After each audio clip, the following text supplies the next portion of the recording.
Yesterday, I asked you a simple question. Why do you do what you do? Stranger number 9 followed that inner voice she has early on, but not everybody does. It's easy to get stuck in this rat race we call America. What happens when you feel stuck later in life? What if that voice inside of you starts screaming it's time to make a change so loud that you just can't ignore it anymore? You physically feel it, even when you're married and have kids. Today, I want to introduce you to a man who is currently on that journey. This is one of the most vulnerable conversations I've personally ever had, and not just recorded for a podcast. And I have a feeling you might just find a bit of yourself in him. Hi, I'm Matt Hayes, and this is episode number 10 of Meet a Stranger. Okay, full disclosure. Today's stranger isn't totally a stranger to me. We actually met a few years ago at his previous job where he was the manager at a well-known establishment. He would see me first thing in the morning a few times a week when I would come in, sit down with my journal, and I would write. I'd get all the words I was thinking and feeling out of me and put it on paper. We struck up some friendly chat over time, and a while back, he told me he was quitting. He was ready for a change, and not just to make another lateral move in corporate America. He wanted to do something that was deeper, something from his heart and his soul, and do it not only for himself, but for his kids and his family. Last time I was in town, we met up for a quick coffee, not long after he left that job, and I could tell that he just needed to talk. I've been him. I've been at that start of a personal journey where you don't know exactly where you're going yet, but you know you need to do it, and you're surrounded by people who sometimes don't fully understand what you're doing. I want to thank him for being so vulnerable with me, and now vulnerable with you. Take a listen. You just left your corporate job. Yes. How long were you working there for? 12 years. Why did you decide now to leave? What pushed you? I looked at it as an opportunity. Over the past 3 years, so many things have changed in society. I didn't see myself being there any longer. I'm getting closer to 40. I needed a change for me and my family. Looking for another opportunity to kind of transform the way that we see the world, and I didn't see the opportunity there to do that. How do you feel about this journey right now that you just started? Are you scared, excited? What are you doing? It's extremely freeing in a way. I have a lot of opportunities in front of me. It's just a matter of trying to figure out what works best for me and my family.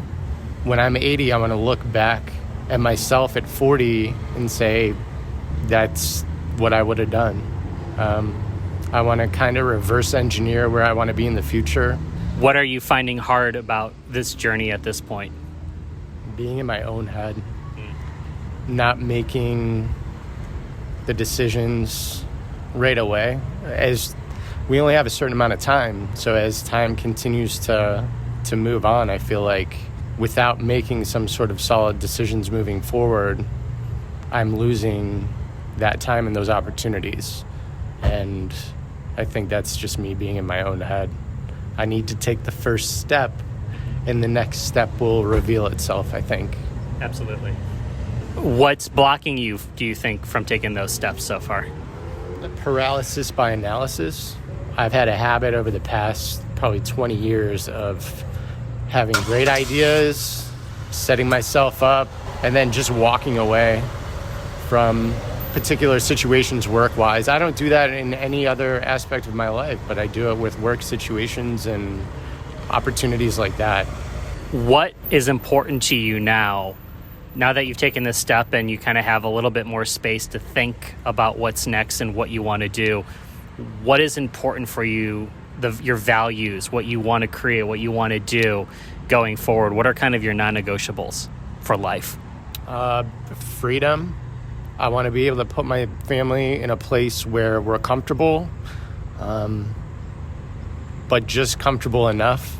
I don't want to have to keep up with the Joneses. I want to be able to travel the country with my family while still making some impact and change in the world. And I want my kids to be able to see that through us and live that with us. I want that for them in the future. I want them to be able to have a different type of education than what the system offers right now. And in order to do that, we have to think outside of the box as a family. Yeah. Tell me about your family. How long you've been married for? How many kids? How old are they? We've been married for 7 years now. I have a 6, 3, and 1-year-old. How is your wife taking all this? What's that relationship like? Has your relationship with her changed since you guys have started this new journey? I feel like the luckiest person on the planet. She has always backed me. She knows that we can get through anything together. She has said nothing negative through this entire decision-making process. She's always there for me, and she knows that we'll figure out things together.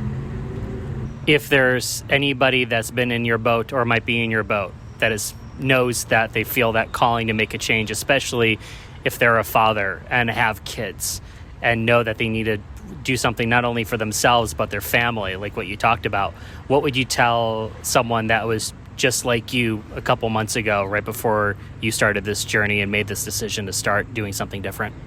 Look at future you, and if future you looks back on current you and would make a different decision or a career change or some sort of move or anything like that, reconsider and go from there.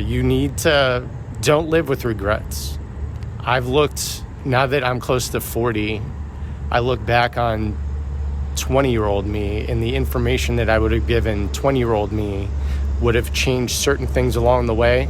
I wouldn't change anything because I love where I'm at right now, but make sure that you're kind of reverse engineering certain things so that you don't have those regrets, and don't pull the plug when you need to pull the plug on certain things that are negative in your life. What have you learned about yourself over the last couple of months that you didn't realize maybe about yourself, or kind of rediscovered maybe? Did I need to give myself more credit? I've kind of lost a little bit of who I am by being a part of corporate America, and don't forget who you are. It's all about the journey, and once you start forgetting what the journey was, then you won't know what the destination is. Journaling will help. I wonder where you got that idea from. We both know. After our chat, we shared a big hug, and honestly, I kept thinking about that chat the rest of the day. You can feel how much he truly wants to do this, not only for himself, but his family. I love that while he's able to recognize his own patterns keeping himself stuck, he's able to see so much potential on the other side. That's what keeps us going. That's what can push us to take that next step. If you recognize a bit of yourself in him, first off, know it's okay. You're not alone. I still feel like that often, especially over the last couple of weeks in my own life. If I may, go to the store and treat yourself to a new notebook. Find a few minutes in a park or some other quiet spot and just write. All the thoughts and feelings you're having right now, get it out onto the paper. Because once you do that, number one, you're going to feel a little better. And number two, you can then take a step back, look at it all in a different light, and that can help you figure out what might be next. Thanks again to Stranger Number 10 for being so vulnerable. You got this, buddy, and I'll see you again soon. And thank you, dear friend, for taking time to meet a stranger with me today. If you know someone that needs this message today, share it with them. Actually, even better, go to the store, buy a notebook for yourself, and buy a notebook for them, and give it to them with this podcast and tell them to listen. They might thank you. Until tomorrow, I'm Matt Hayes. Onward. Yesterday,